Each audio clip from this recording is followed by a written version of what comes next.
Kahanap ko doon sa anak kong ninakaw. Nasaan ka nung mga time na yun, bakit nakuha ang anak mo? Gaano katagal tumagal tatay sa tansya mo yung paghahanap mo sa iyong anak? Mahigit 3 taon. Hanapin mo yung anak mo, hindi mo susukuan talaga hanggat hindi mo nakikita. Kaya nakakabilib si tatay pa rin sa part na yun.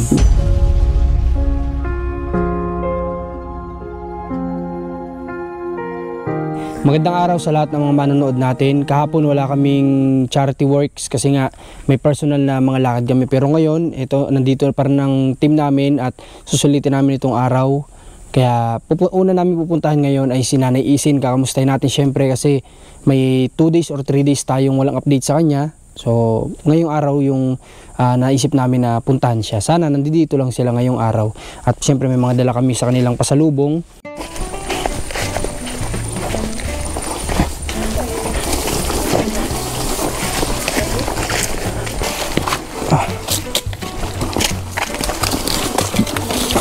Buti malalaglag pa siya sa bangin.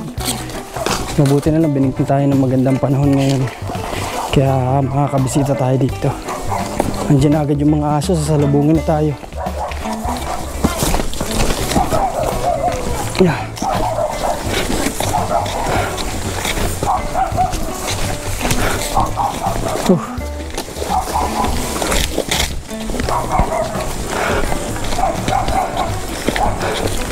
Medyo malayo-layo yung susunod nating pupuntahan. Punta natin si Tatay Libo, yung binublog ni Commander. Mas bisitahin ko din dun yung naabutan natin ng blessing na nakaraan.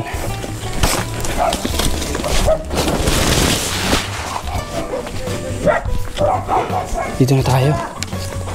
Bagong gupit si tatay ah. Tay, kamusta?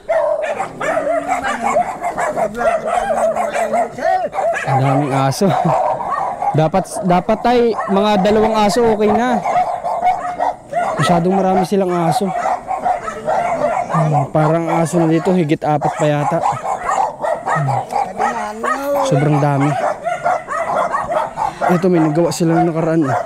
Hindi ko alam kung ito yung ginagawa nila ng nakaraan o bago na to siguro. Presko dito sa kanila, mga babayan. Kumbaga kapag maedad ka na talaga, mas gugustuhin mong nasa ganito ka lang, nasa payapa na lugar, presko na lugar. Ayan, talaga mas gugustuhin mo sa ganito. Kahit kami siguro, sabi ko kay Commander, kapag tumanda na kami, mas gugustuhin kong sa Isabela na lang kami. Doon kami sa bukid, magtatanim, ganun, para mas lumakas yung katawan, mas sumabahaba yung buhay. Ang dami yung, ilan ang aso nyo, tay? Ilan po ang aso ninyo? 4. Dapat sana, tay, kahit mga 2 lang ayos na. Bakit nag-alaga kayo ng pagkarami-raming aso? Yan, asawa kong... Dito tayo, tay, mainit. Pag may aso na gusto na itatapon ko. Kasi tay, ano pa po yan ay, maganda naman din yan. At kaso nga lang, yung pagpapakain nyo po niya, napakarami. Bawas pa sa bigas ninyo. Kahit sana mga 2 man lang, ayos na po yun. Nanay Isin, baka magampun ka pa ng maraming aso. Hindi na. Ha? Kuha kayong upuan natin ay. Kuha tayo. Para makaupo po kayo. Kuha tayo ng bangko. Ang ganda ng manok ninyo ah. 2 Ay, ba yan, pas? brother? Ay, 2 yan? Oo, Saan po alpas. yung galing, nanay? Ay, ugbon ng manok ko. Ha? Ugbon po ng manok ko. Anong ugbon? Anak ng manok mo? Nag-alaga ka ng isang manok. Oo. Tapos ng itlog, ayan na siya. Nagsukalagod ako ng kinayas ko. Ano ka tayo? Upo ka dito. Upo po kayo, upo kayo. Imbis kayo maupo ka muli doon. Ayos lang po kami tayo. Sige po, at kayo ang kailangan maupo. Sili mo. Bakit na? Dahan na. Upo tayo, upo. Diyan ka muna. Dahan-dahan. Sige. Tako dito na lang ako sa baba. Paano yung kamay mo, nay? Tapal? Oo, wala man. Ay, kala ko may sugat. Ha? Parang bagong gupit si tatay. Oo.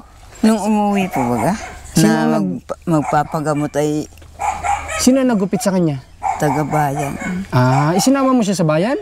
Ako nagpunta. Siya nagpunta. Paano ka tayo napunta doon sa kay tricycle? Yan layo nung lalakarin mo palabas. Nakakalakad siya hanggang dyan sa labasan? Kakalakad siya. Utay-utay lang siguro. Ano? Para ako matumbag pero pilit na. Pilit mong nilalakad makalabas. Hindi mo siya sinamahan na naisin? Sinamahan ko hanggang dyan lang. Sa labasan? Dyan lang. Hmm. Pagod na bumalik na ako. Eh, kamusta naman po kayong dalawa? Ito, Ayos naman. ayos naman. Anong pinagkakaabalahan nyo ngayong araw? Abay, ako yan, nagkayas. Kahapon na nga. Wow, tamang sipag nila oh.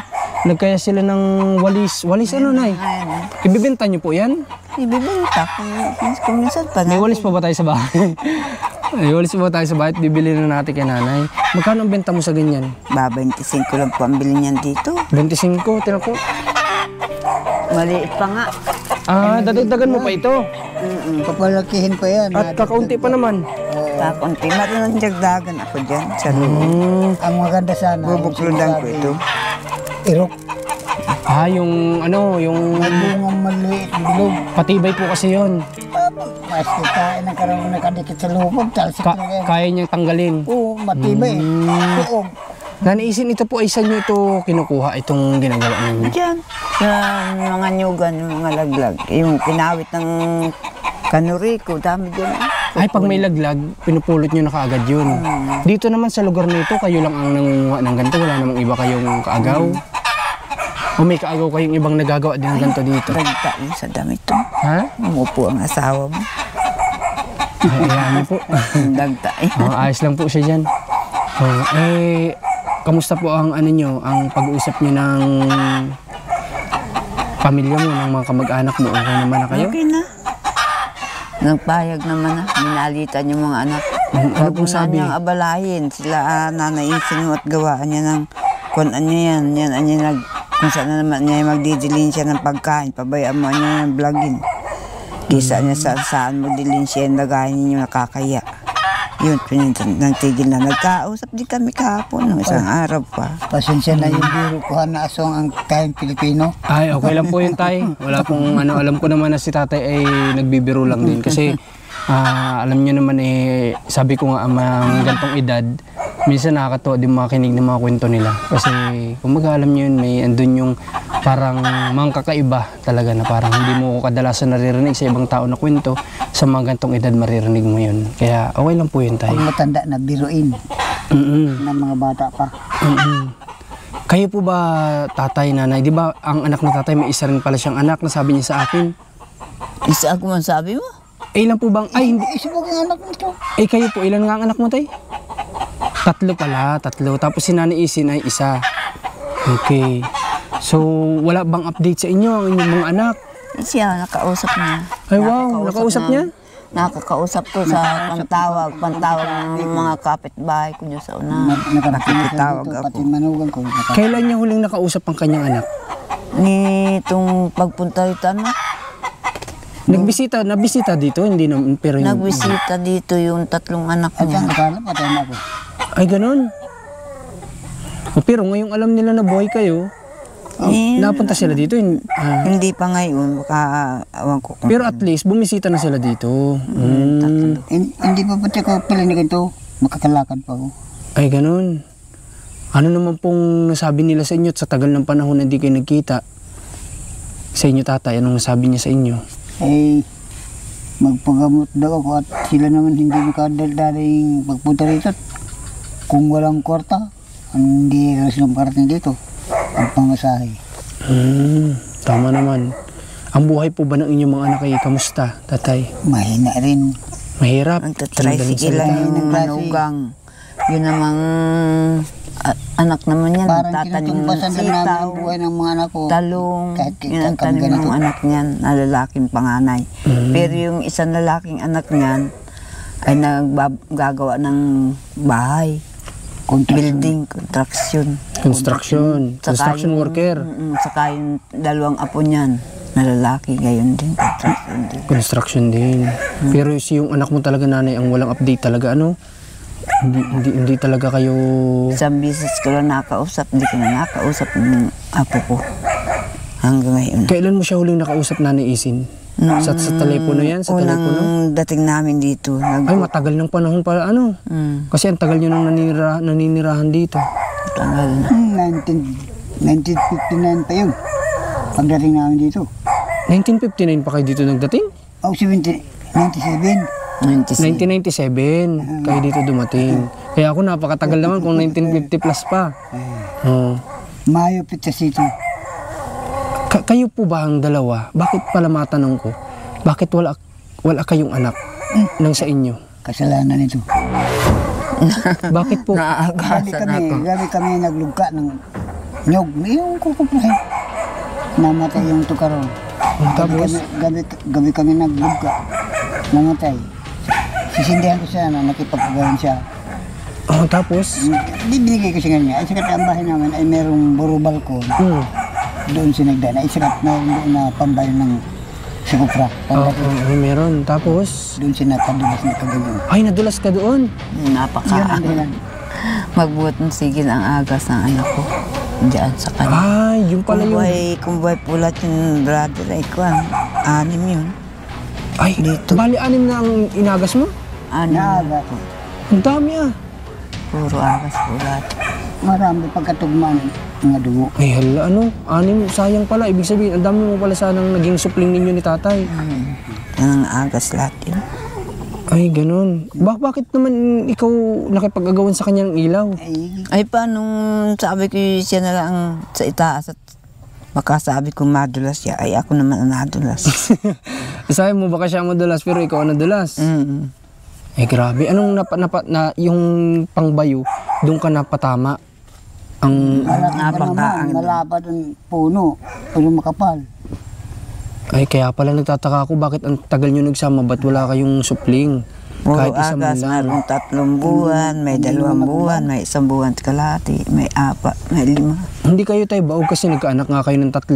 Si nanay din naman nagkaanak ng 1, so walang may problema sa inyo. Wala. Ang naging problema lang, ba't hindi ka nagpatingin nung nangyari yun?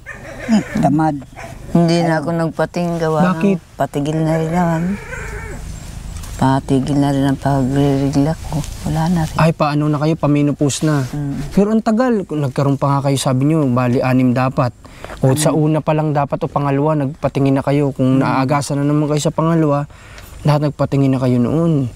Para kahit paano may supling kayo na kasama nyo sana ngayon dito. Hindi ako nagpatingin na. Sabi ng iba, yung maghilot din sa tabing tinampo, kung ako ay nagpaagap daw ng pahilot, naanak pa ako kahit isa. Sakat di naman ako nagpaagap ng pahilot, ay di wala.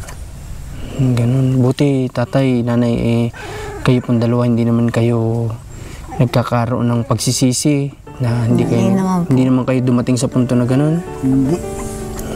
Mabuti. Hindi naman po. Nagsisisi kami sa kahirapan namin, pero ang pagsama namin hindi. Hindi kayo nagsisisi. Bakit ba tayo tatanong ko lang kung mamarapatin nyo, bakit po ganito yung kinahinat na ng inyong buhay? Ano po ang dahilan? Nung kayo'y malalakas pa, bakit po? Ako, taga-commerce ako, nagparalyze lang ako. Minsan nakakatagpo ako ng masama. Kung minsan maganda, marami akong kaibigan ng mga dumagat dito sa ako. Bakit ka tayo naglalayas nung mga panahon na yun? Kahanap ko doon sa anak kong ninakaw. Ay, may ninakaw siya na anak? Oo, Yun nakatag lang ang ko. panganay niya, yung nasa Laguna. Ninakaw? Paanong pangyayari tayo na ninakaw?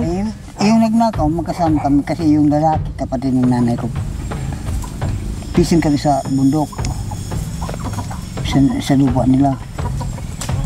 At magsama-sama raw kami. Kasi kinuha nilang anak ko, yung ina ko ay bagong pagkamatay. Namatay.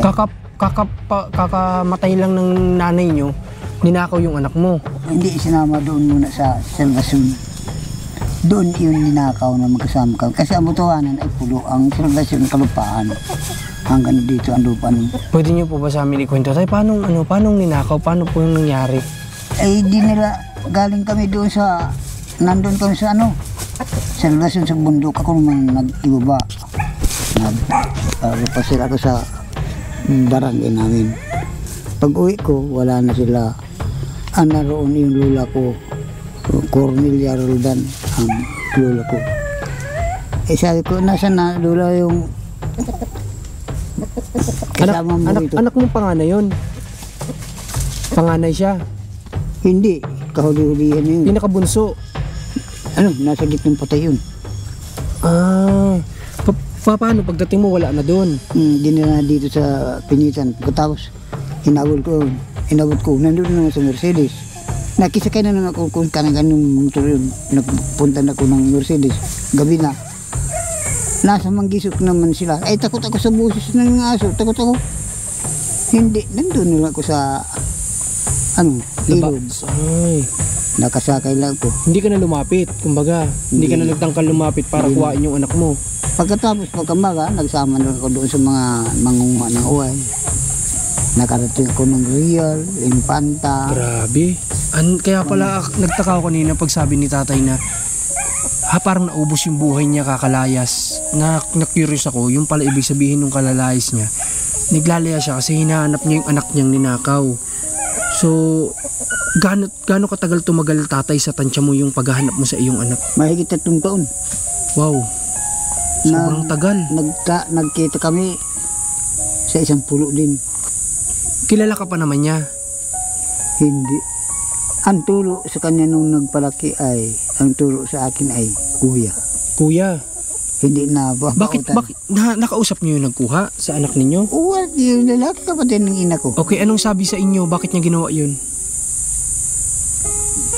Gusto nila makuha yun at ako, ang interes nila mamatay ako, pampatay nila gawa sa lupa namin nasa Asur.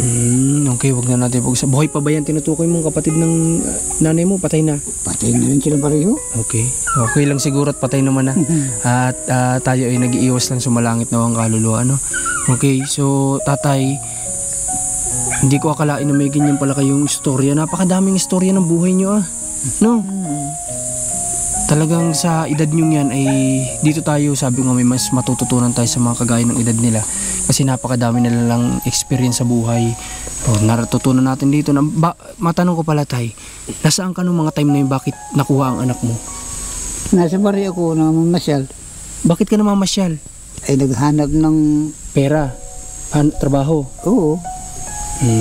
May mga ganito Pagbalik talaga. ko wala na sila sa bundok. Baka ma-misinterpret ng iba, baka sabihin naglalayas si tatay. Alis siya, namamasyal para maghanap ng pwedeng pagkakitaan. Pagbalik niya, wala na. So yun, yung lesson learned natin dito na dapat yung mga anak natin ay iiwanan natin sa yung tingin natin mapagkakatiwalaan talaga natin. Kasi hindi lahat ng tao ay magiging mabuti sa atin. So yun yung isa sa natutunan natin dito. Iiwanan natin kung alis tayo ay dun talagang sa magulang natin, sa kapatid natin, sa ganyan, na alam nating hindi gagawa ng masama o kalokohan. Okay, Nanay Ising, tatay, salamat sa kwento ninyo. Pero yung anak mo na yan ngayon, magkakilala na kayo na ama. Nung magkita kayo, nagpakilala kang ama. Nang mamatay yung nagpalaki sa kanya, akong hanap na. Baka sinabi din naman na kayo ay tatay. Mga tao ang Ang nagsabi na ikaw ay tatay niya. Pero bilib ako sa itay, di mo sinukuha yung anak mo. Nanay Isin, 3 taon. Hindi niya sinukuhan.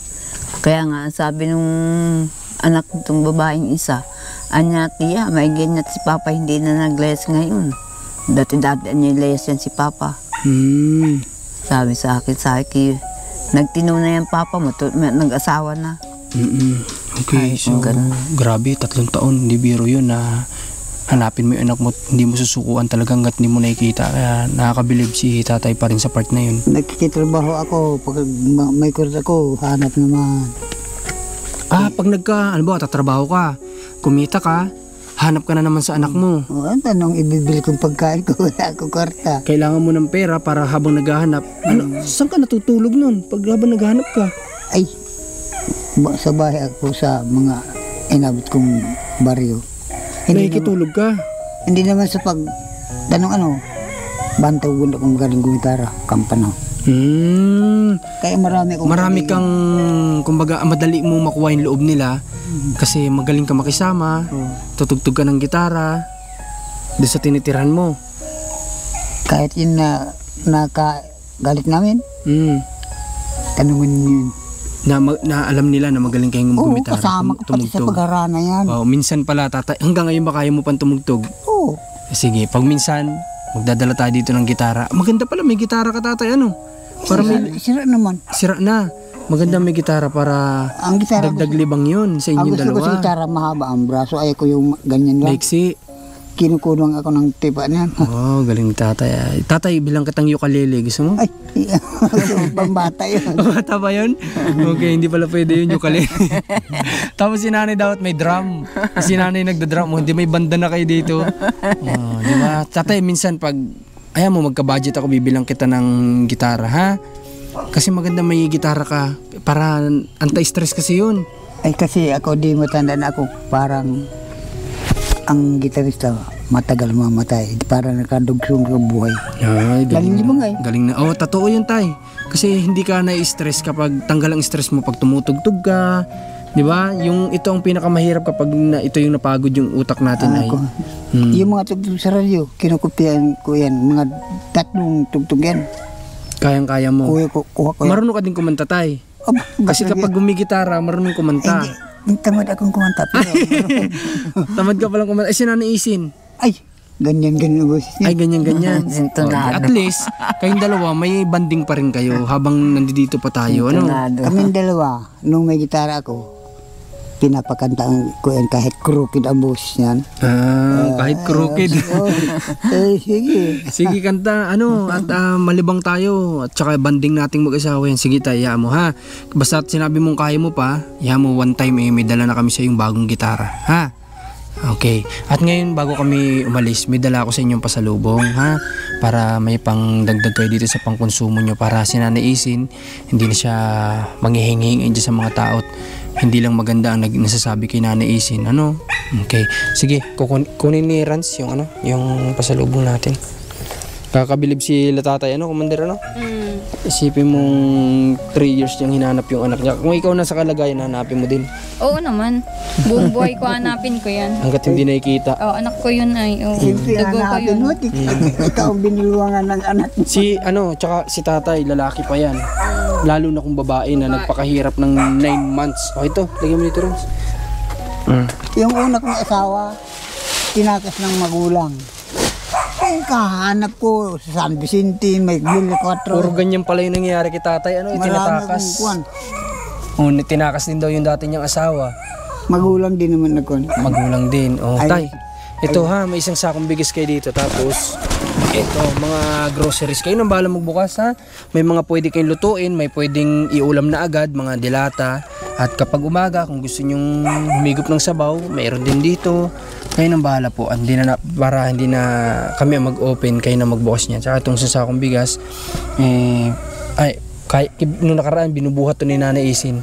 Ang lakas ni Nanay Isin ay malakas pa daw kay tatay. Pero ngayon, pasok na siguro natin sa loob at si Nanay Isin naman ay baka pagod na din ngayong araw sa... Hindi, kaya ko naman yan. Kaya mo talaga? O sige nga, gusto baka magalit yung mga viewers ay sabihin pinagbuhat natin si Nanay Isin. Gusto ko rin makita ninyo kung gaano pa siya kalakas ang buhatin niya. Sige nga, Nay. Tikilikin yan. Parang bata.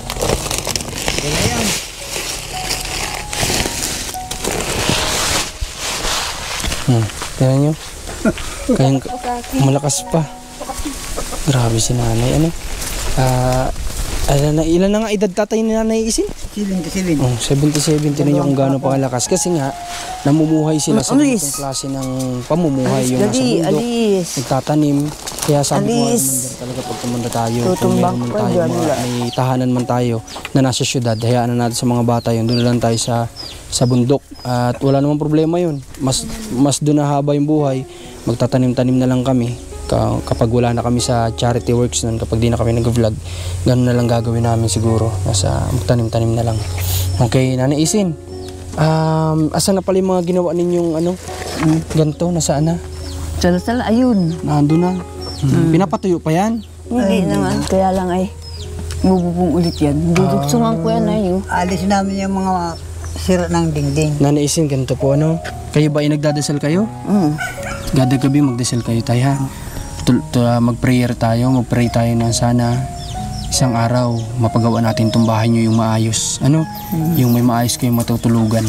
Yung kagaya na sabi ko kay tatay, kahit gawa sa hardiflex, kahit light materials, basta maayos. Ano? At ako naman itong mga vlog natin ay yung mga munting kinikita ay hindi man malaki pero maiipon natin yan para balang araw one time mapagawa ko itong bahay ninyo. Ano? Basta tulungan nyo mag-pray ha, magdasal na sana may mga blessing sa ating dumating para mapagawan ko po kayo ng bahay. Kasi gusto ko mapaayos po itong bahay ninyo kasi itong natitirang buhay ninyo dito sa lupa ay makagkaroon man lang kayo ng kaginhawaan sa tahanan.